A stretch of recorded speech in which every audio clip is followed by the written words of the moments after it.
that the weird lip thing you were just doing got caught on the video. And did I tell you I put these on YouTube now? No, that's I didn't probably not good I for didn't tell me. you that. So Like, that guy's nuts. yeah, I do. I put them on YouTube now. So no. So your weird face thing that you just did is gonna be on YouTube. That's how I keep myself entertained at 6:07 a.m.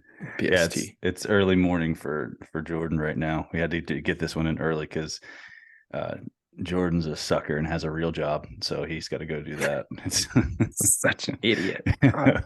what a loser! What an Um, absolute loser! Um, so this we're gonna do.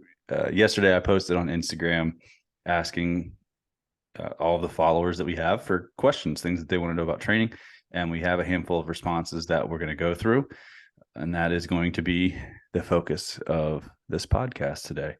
Um, and that's it. And I'm going to answer these on Instagram too. I'm going to get on and do videos for everybody, but I figured it's a great opportunity for us to give maybe a little bit longer answers here in this format. So we're gonna do both. So let's jump in with the first one, Mr. Wilcher, and that is the best at home exercise to build leg strength and mass. And so I think the first thing that we got to do is separate these things out yeah, two because different adaptations. they happen by different mechanisms. So, um, strength is mostly a neurological adaptation. So it's your brain and central nervous system and your peripheral nervous system coordinating more efficiently to create more muscular tension. And to be able to do that, you need to increase the loads that you lift over time. And so it's not necessarily the same mechanism by which you would gain size. Now, if you train for strength, will you gain some size? Will there be some hypertrophy happen? Yeah, that will happen. And that's typically through myofibrillar hypertrophy. So your muscle fibers actually get bigger. And then there's another type of hypertrophy called sarcoplasmic hypertrophy, which is like more of what you see in bodybuilders, which their muscles get bigger mostly because of fluid retention in the cell. And so the best at home exercise to do both is kind of tricky. So let's talk about, I'm getting ahead of myself again. So let's talk about size. How does that happen? How does muscular hypertrophy happen? So mostly by three mechanisms: by muscle damage, so just disruption by lifting and creating muscle damage with things like eccentric movements, time under tension, all of that. Mechanical tension, which would be the actual lifting of the weight if you do it in enough volume and with enough weight, and then metabolic stress, and that would come from things like varying rest periods, and even just the response to the volume of the training that you're doing. So those are the three things that happen. And really what that breaks down to in the simplest way to put it is training volume. You need to increase your training volume and eat enough calories to grow your muscles. And from the research, load doesn't matter that much for hypertrophy. It's mostly the amount of training volume that you give the muscle group that you're trying to make bigger. Yeah. And so when we look at this from an at-home perspective, and we separate those out, it's like, well, first of all, there are some people that in our world that do need to increase their muscle mass because it's going to make them more resilient. It's going to improve their relative strength, all those kind of things. Yeah. More connective tissue around your joints. Yes. And it's like armor building, which is a good thing. But in a lot of respects, we want to, well, not in a lot of respects, we mostly want to be as strong as we possibly can without being much bigger. As light as we can. Yeah. Being as light as possible. So we want as much relative strength. So really being able to increase our strength while keeping our body weight down and without making our muscles massive is way more important than getting bigger muscles. Like if you really want to break it down for like what we do, I'm way bigger than I need to be for I'm between 200 and 205 right now. And I could probably lose 10 to 15 pounds and maybe even be more efficient at what we do. So, and what are you? You're in like the 170s? Yeah, I'm actually doing that right now. I'm 170, 169-ish right now and descending to 165. We'll see how I feel at 165, but And you same reason. I was and you 175. and you can deadlift in the 400s. Mm-hmm. So technically, for what we do, like the your bodily proportions and your relative strength is likely better than mine right now the for hiking and for upland hunting and all the things that you enjoy to do. Like I could tend to drop a few pounds and maintain my strength, and I'd be in a better place. That's neither here nor there. So, but that just for an actually it is just for an example of saying like making your muscles huge for back or much bigger for backcountry hunting or upland hunting or whatever physical outdoors pursuit that you enjoy doesn't matter that much. No. Now, that being said, if you do want to increase the size of your lower body while training at home, while training to for your outdoor pursuits, whether it's upland hunting, backcountry hunting, whatever it is, you got to think about how many boxes you can check at once. And so just doing something to increase your muscular size when you need to really have good training economy, because first of all, you don't have a ton of equipment, and you have to be prepared for a whole host of things. You have to think about what methods you're using. So if you put it into the exercises, then methods, like create two columns. Exercises, it's not rocket surgery. It's going to be things like goblet squats. It's going to be lunge variations. It's going to be step up variations. It's going to be split squat variations. And that's really it. And then if you look at the methods side, you're going to have things like high intensity continuous training, tempo strength training, total volume strength training, and some kind of either eccentric emphasis or isometric emphasis exercises. Yeah. And so we look at these two different methods, those two different columns, and you apply the method to the exercise, and then you get the outcome. So all of these things will increase volume. All of these things will have some level of muscle damage, and all of them will have some level of mechanical tension. So they do all of the things that we need them to do for hypertrophy, while all of them are based on increasing the amount of time under tension or the amount of training volume. And so as we do this, they're going to make your muscles bigger if you eat enough and if that's your goal. And so, but also, like you look at high intensity continuous training, it improves the aerobic function of your fast twitch muscle fibers. You look at tempo strength training, increases the size of your slow twitch muscle fibers, while also increasing mitochondrial density. So it improves endurance. Total volume training is going to do similar. It's going to be mostly a slow twitch muscle fiber thing because your fast twitch muscle fibers will fatigue, so they take over. And then the tension of the eccentric emphasis and the isometric emphasis is where we can start to really build some strength with limited equipment and limited weight, because you still get motor unit synchronization and things like that from your nervous system when you do exercises like that. So thinking about the best at home exercises for strength and mass, it's like the exercises aren't going to be crazy. There's a bunch of different ways to do it. It's mostly lunges, split squats, goblet squats, step ups, stuff like that. But it's using those kind of methods to make sure that you're checking as many boxes as you possibly can at one time. Yeah, I think there's two important things there. One is, what's the training age of this person? Oh, sure. If they are untrained, they're going to get strength and hypertrophy with both, at the same time, probably no matter what they do. Yeah. And the other one is, I just think you highlighted it, but to just say it in terms that somebody like myself can understand, is there's going to be a lot of places that these things overlap. So when you're training strength or even hypertrophy, whatever, there's going to be some overlap. So if you train for just hypertrophy based, you are going to get stronger, not as much as if you were training just a strength emphasis. And then the whole hypertrophy thing, you outlined what requisites there are. There's a lot of different material that talks about how to do that. But it's a bit different in its, like you said, its application. So I think it would be important for somebody to understand their end goal, what they want to do with their body, and that would let you make your choices for your methods. Yeah. Important to think about that one, because hypertrophy is not going to really make you a whole lot better at anything. And then like you said, if you are actually increasing like muscle fiber size and all these other things, then you still have to do all the other stuff to get the capillarization and everything else to make all that stuff work really well, which is kind of like, it's a big task, I guess, to me.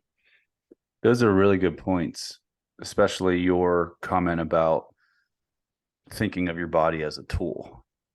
What are you going to use it for? Rather than just thinking of exercise in these broad terms, it's, well, what do I actually want to do? And what do I need to do to be able to be as prepared to do that as possible? And it seems obvious to us, but I don't think that a lot of people that train are able to put themselves in that mindset, because they don't have the experience or the breadth of knowledge or depth of knowledge that you or I have. And so it's difficult to see that, oh, well, there are specific things I should do to be prepared in this specific way, rather than just thinking I need to go to the gym or I need to train at home and make my muscles bigger. And or big muscles equals being strong, Doesn't, no, it does not. I don't know. I think that's a pretty sufficient answer. Is there anything else you think we need to do with that one? No, I think that lays everything out very nicely. Okay. The next one is trying to get my pull-up numbers up. Any recommendations? Do you want to start with this one, Jordan? I think it's just like everything else. I think a pull-up is one of those things that people want to do because it's this marked thing, right? It's like there's no like threshold. You can either do it or you can't. So there's a couple things in terms of it's a good test of relative strength, right? So the one thing, like you said, looking at what we do, why do you want to be as light as you can? You can be the same strength, you can be lighter, and you can do more pull-ups realistically. But I think going to something like a pull-up is just the way you get there. Is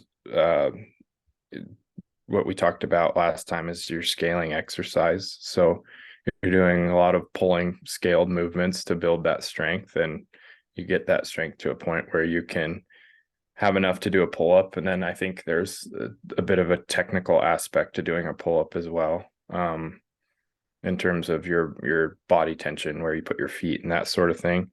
But really, I think just scaling that pulling strength movement to a movement you can do. We do a lot of rows in our program, so the like TRX rows and dumbbell rows. I mean, just basically scaling that stuff till you have the strength to do it. But the other thing is making sure, at least for me, what I would do would be making sure you have all of the requisite mobility to be having because you'd be surprised. Well, you wouldn't be, but people listening, if you haven't done that in a while, just hang from a pull-up bar. If you'd probably be relatively uncomfortable because your shoulders aren't used to being in that plane, and especially pulling in that plane.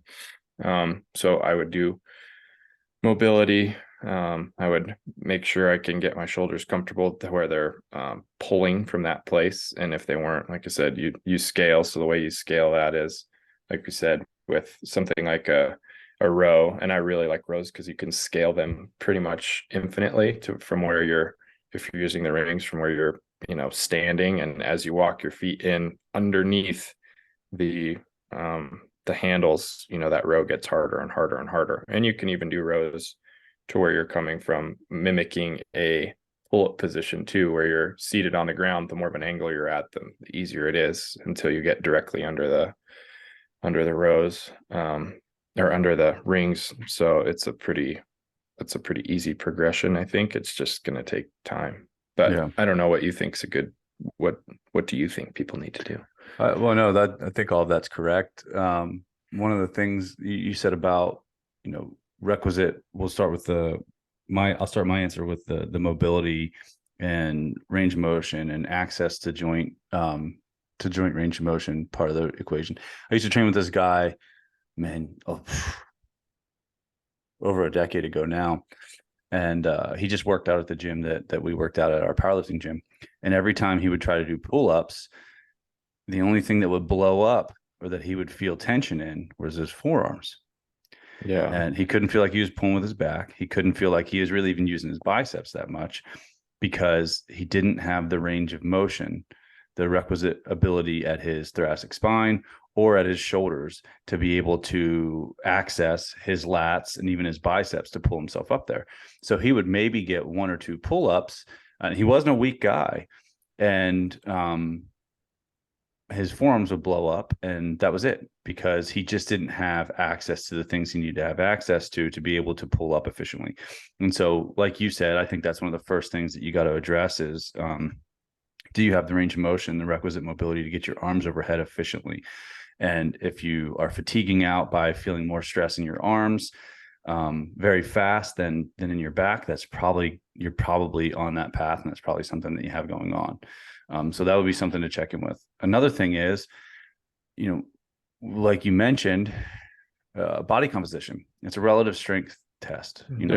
Pull-ups are all about relative strength. So if you want to get your pull-ups up, one of the best things that you can do is decrease your body weight, and to make sure that you can, you're not lifting as much is essentially it. The higher your relative strength is, the better you're going to be at pull-ups. So check in with your body composition, and if you need to drop a few pounds to get leaner, that's going to improve your pull-ups. And then I'm essentially just summarizing what you said. And then it is the skill aspect. So we use something called the level 1, 2, and 3 pull-up / chin-up to progress people up to doing chin-ups. So maybe you can get 1 or 2 good chin-ups, pull-ups, maybe you can get 5. And if that's it, you're going to need more volume of practice to really push the numbers. So there's a couple ways to do that. You could do like sets of 1 or 2 chin-ups every day without getting fatigue. And you could do that consistently throughout the training week. You could train your pull-ups or chin-ups 1 or 2 days per week and do that. Or you could also increase your volume by doing the level 1, 2, or 3 chin-up, which level 1 is, like Jordan was talking about, you're below a bar or a suspension trainer and your feet are directly underneath you, and you pull yourself straight up as much as you can without using your legs, as little as possible. The next step would be to stay in that vertical position with your torso, but put your legs straight out. And then that way it takes the help away from your legs. Step number 3 is to actually elevate your feet up on a bench. So you really can't drive through your feet all that much, but you still have some support. So working in volume of training with those kind of exercises, while you also improve your body composition and check on your mobility and range of motion in your upper body and your core strength, because you'd be surprised. I mean, we see it at the gym with pregnant women, like when they come back or when they're pregnant, like they can do all of these chin-ups and pull-ups before they get pregnant, and then they get pregnant and their abs are taken out of the equation because of being put on stretch because they're pregnant, and they can't do pull-ups or chin-ups anymore. Yeah. And so your ability to create tension and access strength in your abs is what's going to allow your lats to do the work, because you need your abs and your torso to create that stability. Solid. Yeah. So the answer's in there for you. Which one or all of those factors are going to contribute to helping you increase your pull-ups? I think we did that. That one's pretty good. I think that's good. Yeah. Okay. Jordan, I think this question is directly for you. What you gonna do with all that junk inside your trunk? See, I think that question's for you. I don't know. I'm gonna get you drunk. That's what I'm gonna do. Get you love drunk off these humps. Yeah. God, Fergie, what a poet, right? My God, modern marvel. Oh my God, what a poet! Did you ever see the video of her singing the national anthem at the one of the NBA All-Star games? No, dude, it's amazing. One of my girlfriend showed me this video of it, and it's from years ago. But she just goes off the rails, and it's so bad. And like all of the players are like trying not to laugh at her. Like the camera has to keep panning away from them because they all keep laughing because she's like trying to oversing and be over dramatic, and it's so bad. It is hysterical. Yeah, just do the thing and then let the game happen. But it was so funny. Now I'm gonna have to watch it. Yeah, I'll see if I can find it and send it to you. I'll find it. It can't be that hard to find. No, I don't think so. Fergie butchering national anthem. Got it. Dude, it's so good. All right, last question. What's the difference between high intensity continuous training and the Eustress training protocols? Well, there's some big difference. Well, so, can I ask a question? Yeah, go ahead. Before you, so are we going to answer this difference like in execution, or is that the way you interpreted the question? Like, what's the difference between what's the training method? Is that the question? That's kind of how I interpreted it. What other things were you seeing there? Well, it's just like saying like, what's the difference between these two? And it's like, do you mean like what the goal is, what happens to your body when you do it? Or just literally, how do I do these two things? What's the difference? I think that's all. I think the answer is all of those. So I think it's all wrapped up there. Okay. Where do you want to start? Well, I guess we can start at the top with like the method. What's the difference between Eustress and HICT? Yep.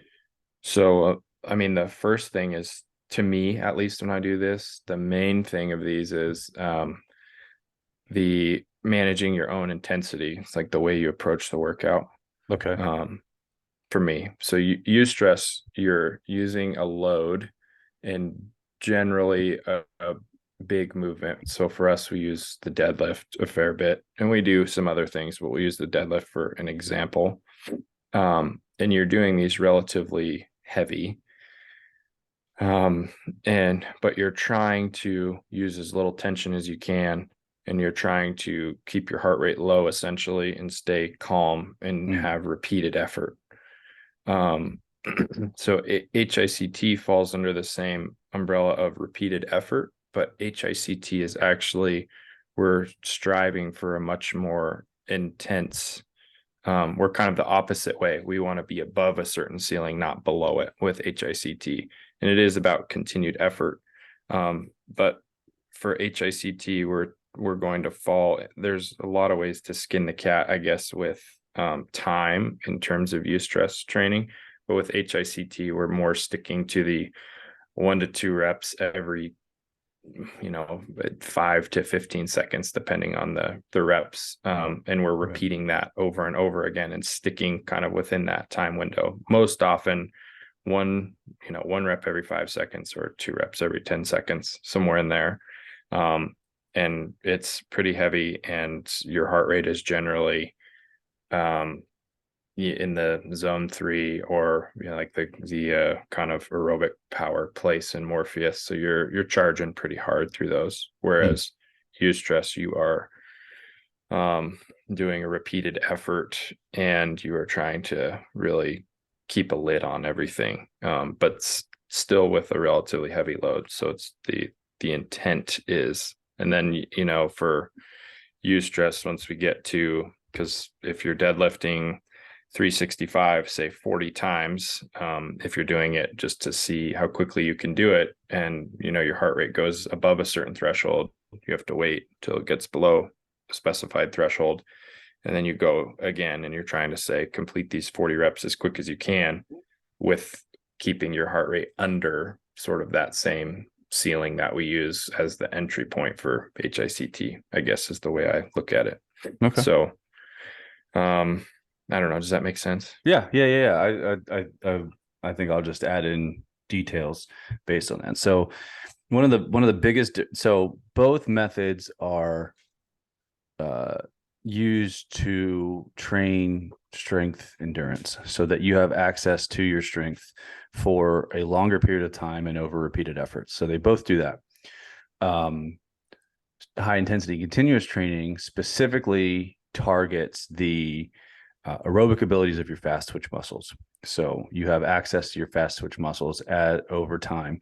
It's we have a lot of endurance methods to train the slow twitch muscles. It is one of the biggest endurance methods for the fast twitch muscles, because you still have to train with intent of it being explosive over a long period of time. One of the big difference between Eustress training and high intensity continuous training is volume. And that volume is based on the actual intensity. And when we say intensity, we mean the actual load. So you're going to use more weight likely when you do a Eustress training protocol and less weight during a high intensity continuous training protocol, because you're going to do way more volume during a high intensity continuous training volume session. Because with Eustress training, like in special circumstances, you might creep up above 100, above 50 reps, and maybe even get up to 100, very special circumstances. But in most situations with one specific exercise, you're not going to do more than 50 reps in a set. Whereas high intensity continuous training, you might do a 20-minute set, which would equate to 100 to 200 reps. And so volume is a big difference. Eustress training is also designed to, like Jordan was saying about stay below a certain threshold. And that is to help us improve our stress response and our sense of control in different situations. And so that's why the heavy weight is important, because it's supposed to be in that range that is somewhat anxiety provoking to think about. Like I have to continually do this, but to work on your sense of control, staying in the moment, just going when you're supposed to go, staying calm, relaxed, and just lifting the weight and just doing your job. So it's also big for a psychological component. And the guys from Building the Elite have a really good article on their website about Eustress training and what it does and why it does it. But those are the biggest things. Like Eustress training is more about, you're going to do, maybe you could do up to 5 reps with a Eustress training set. But the way that we use it, we keep our heart rate under 150 all the time. We stay relaxed. When we recover to 160 minus our age, we just go again. And we just stay between those 2 heart rate parameters with exercises that are relatively heavy, so that we increase that sense of control. But we also apply specifically strength over time, where I think that Eustress training is going to give you a more specific strength endurance application, and high intensity continuous training is going to just train your aerobic, train your fast twitch muscle fibers more aerobically, so you have access to them as you build fatigue, whether that's throughout the course of a day or the course of a trip or whatever it might be. And so those are the big differences between the methods. They're both strength endurance training methods. One, HICT is higher volume, Eustress training is higher intensity from a load perspective.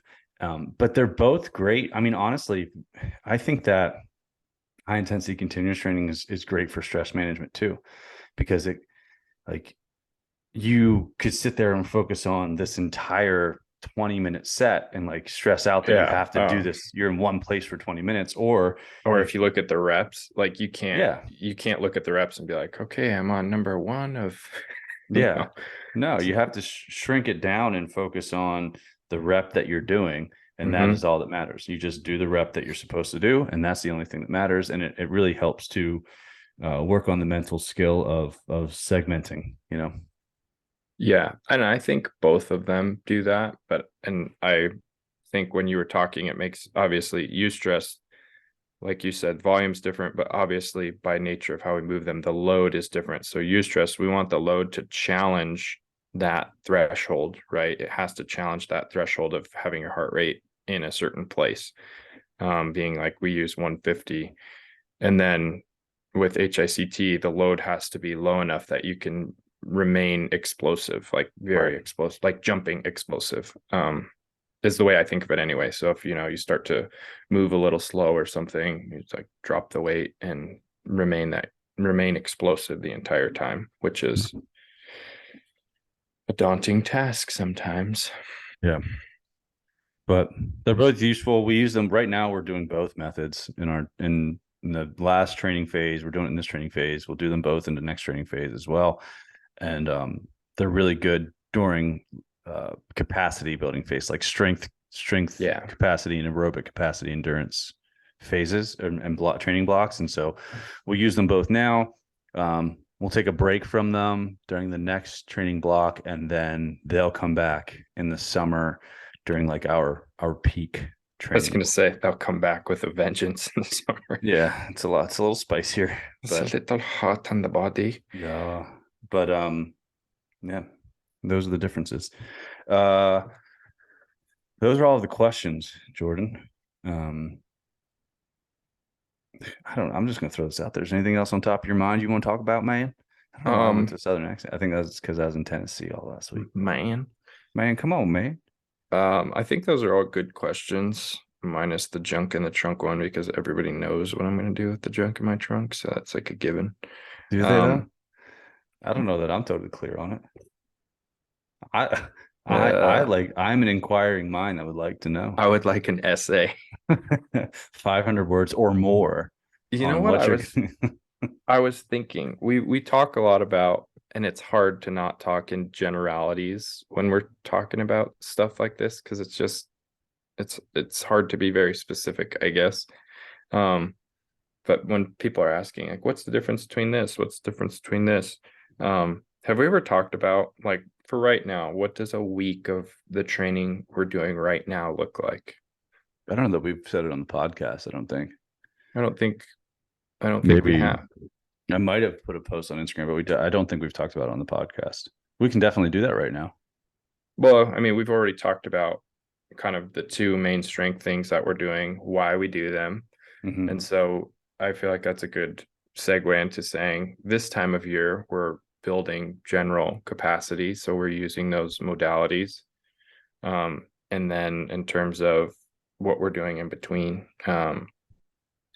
those days. So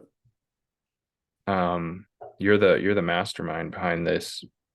Well, not this, behind all of the programming blocks, but we could just give a quick overview of the week if you want. Yeah, absolutely. So on Mondays, we do Eustress training because it is the most neurologically demanding input that we have.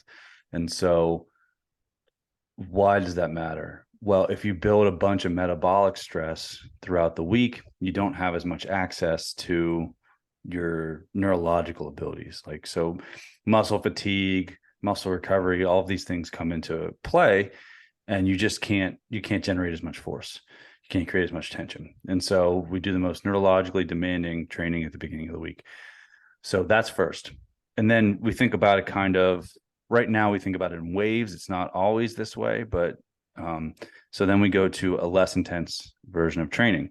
And so we have aerobic capacity training on Tuesday. And so we do a couple different things. So we have blood flow restriction training, or you can ruck.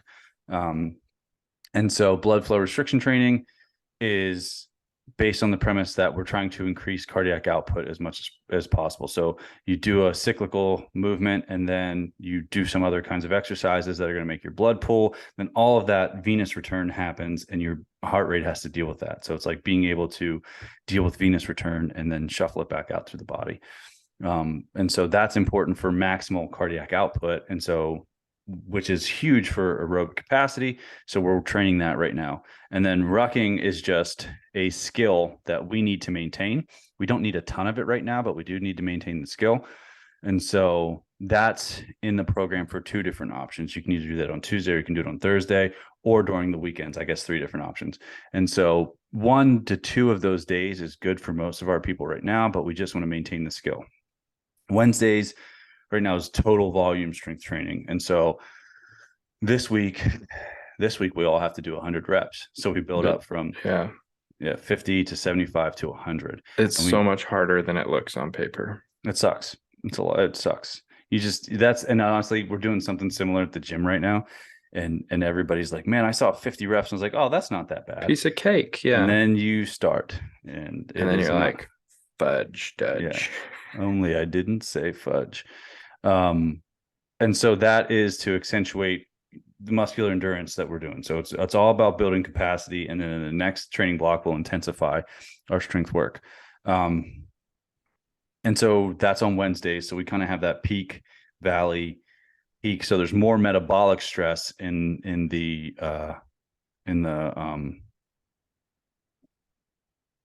total volume strength training. I just brain farted there for a minute.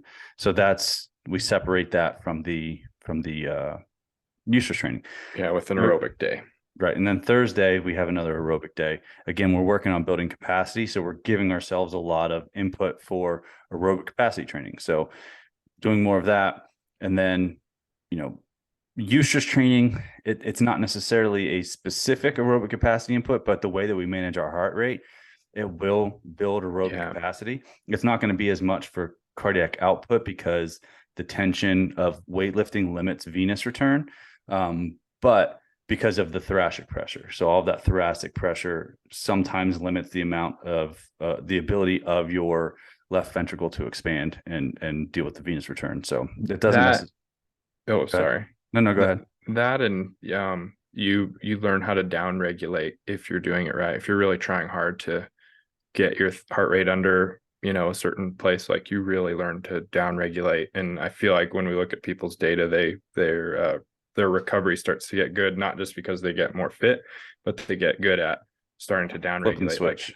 Like I can make my heart rate get lower depending on how I breathe, depending on what I do, depending on what I let come into my mind. It's not voodoo, they really can do it. So that's I feel like it's a key component to when we see like heart rate recovery and stuff. People can force it a bit. Without a doubt. Yeah. But so you're going to get an aerobic capacity stimulus from that. So if you look at it, we have it broken down.